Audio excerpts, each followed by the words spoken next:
Bonjour à tous et bienvenue dans ce nouveau tuto. Aujourd'hui, je vais vous expliquer comment remettre en route après votre hivernage. Vous allez avoir besoin du matériel suivant. La poche de filtration et les bagues. Rapportez-vous au tuto les concernant. Vous allez avoir besoin de la pompe de filtration de votre piscine. Des pièces, donc en l'occurrence du bipass, puisque sur cette piscine, il y a une pompe à chaleur. Vous aurez besoin de nettoyants ligne d'eau, d'une éponge ligne d'eau et de tout ce qui concerne l'aspiration du fond de piscine, balai, etc. Reportez-vous au tuto précédent qui vous expliqueront comment nettoyer votre ligne d'eau et comment aspirer le fond de votre piscine. Commencez par ouvrir la couverture de votre piscine.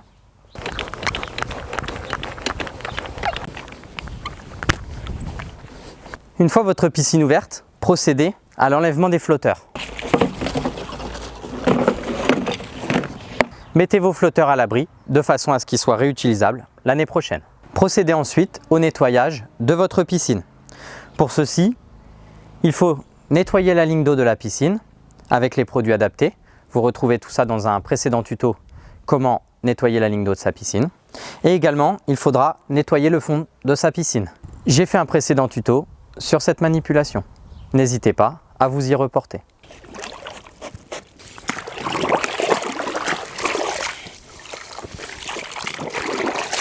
Quand l'eau est froide en début de saison, n'hésitez pas à utiliser le gant des joyaux. Vous pourrez retrouver celui-ci dans votre point de vente des joyaux. Nous allons maintenant nettoyer le fond de la piscine. Pour ceci, vous pouvez utiliser votre épuisette, votre brosse ou l'aspirateur de fond de piscine pour un meilleur résultat. N'hésitez pas à vous reporter à une de mes vidéos précédentes expliquant comment aspirer le fond de sa piscine.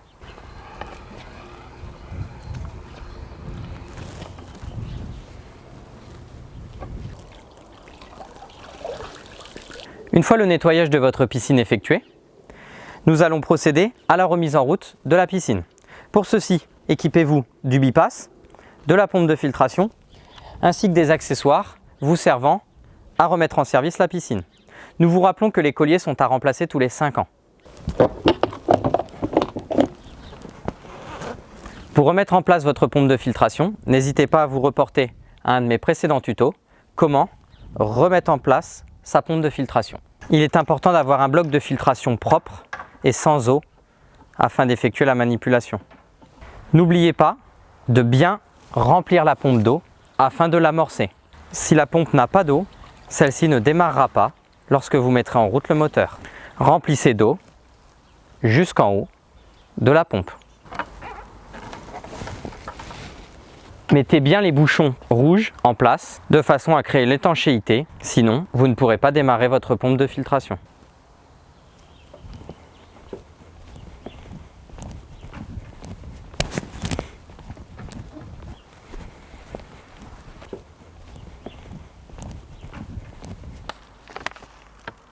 Vous pouvez utiliser une clé pour serrer le raccord final.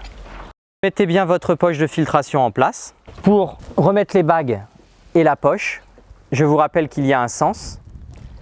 N'hésitez pas à vous reporter à un des précédents tutos afin de voir comment nettoyer sa poche et la remettre en place. Si votre piscine est équipée d'une pompe à chaleur, nettoyez bien celle-ci avec un produit adapté, du nettoyant pompe à chaleur, avec différentes contenances selon vos besoins.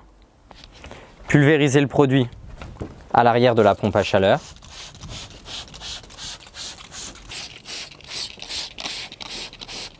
Laissez agir quelques minutes, puis rincez à l'eau claire avec un jet d'eau.